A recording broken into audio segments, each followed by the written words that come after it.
abadde nga talambuludde bulungi ensonga lwaki alekulira office ye Charlie Nzigule ekola era emirimu gigenda mu maaso bulungi n'olwekyo tewali bunkenge.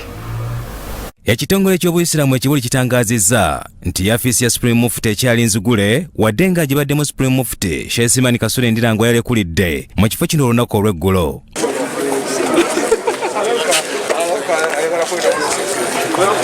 Embeera eno watali kulambulula mu butongole ensonga ezamulekuliza yaleseewo akasatiro mu Buyisiraamu wabula nga omumyuka we Sheikh Muhammad Kibaate atangazizza nti afisi Charlie Nzigule era ng'emirimu gitambula bukwakku. Yawulidde amawulire g'okulekulira kwa Sheikh Silman Kasule Ndirangwa kwa Supreme Mufti. Naye nno nga bwe tulindirira obukakafu bw'ensonga eno awamu n'okuwabulwa okuva mu lukiiko olukulu olwa Hayat Kibar al-Ulama, office ya Supreme Mufti twagala obbakakasa nti Nzigule era etambula bulungi era emirimu gyayo gitambulanga bulijjo tegiyimiriddemu n'akamu. Tutegeeza abakulembeze b'Obusiraamu bonna ku mitendera egy'enjawulo gyonna nti mubeere bakkakkamu ate era mubeere bajjumbiza okukola emirimu gy'Obusiraamu era mugende mu maaso nagyo awatali okutaataaganyizibwa kwonna.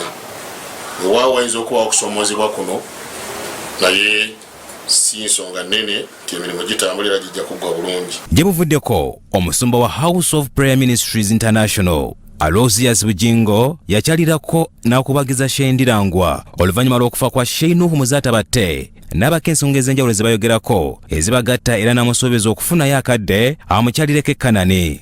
Pasita weebale nnyo, weebalire ddala ku ntobo y'omutima gwange ne kabinenti yange gyenkola naye emirimu abaliwo abantu bonna bakyali mu mbeera eyo abalala bali waka abantu naye tusaba Katonda atugumye kankwebaze ne ku lw'Abasiraamu ba Uganda olw'omulimu omulungi gw'okoze n'ojja wano otuzzeemu amaanyi ate n'okumanya omukwano abantu emikwano y'amanya n'amanya nti Muzaata yagenza nti yafudde kati ate nno nayo ki ndeweebale ate n'okuyunga oluganda olwo. Sheikh Kibaate era ayongedde okusabira Ssaabasajja Kabaka wa Buganda obulamu obulungi mu kujaguza emyaka 66.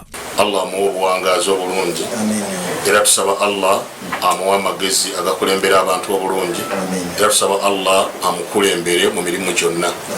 Mu ngeri yemu tuweereza obubaka waffe eri eggwanga lyonna nti tukwasizeeko wamu Ssaabasajja Kabaka mu lutalo lwalimu olw'okulwanyisa obulwadde obwa Mukenenya olabika nga bagala kuddayo ate kwenyeza na kwefuga ggwanga lino.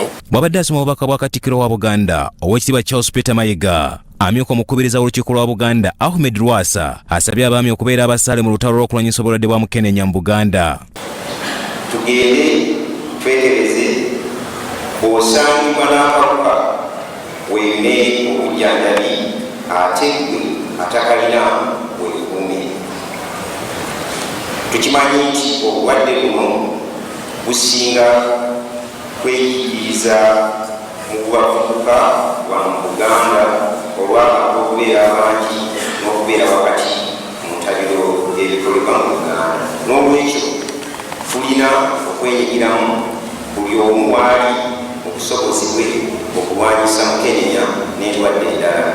Sheikh Silman Kasule Ndirangwa amaze emyaka 5 ku bwa Supreme Mufti nga yadda mu bigere bya Supreme Mufti Mukama Katonda gwe yajjulira Zubair Swawedi Kayongo nga yafanga ennaku z'omwezi 17 omwezi ogwokuna omwaka 2015 nga naye yali yalondebwa mu kifo kino ng'ennaku z'omwezi 28 omwezi ogw'olubereberye omwaka 2009.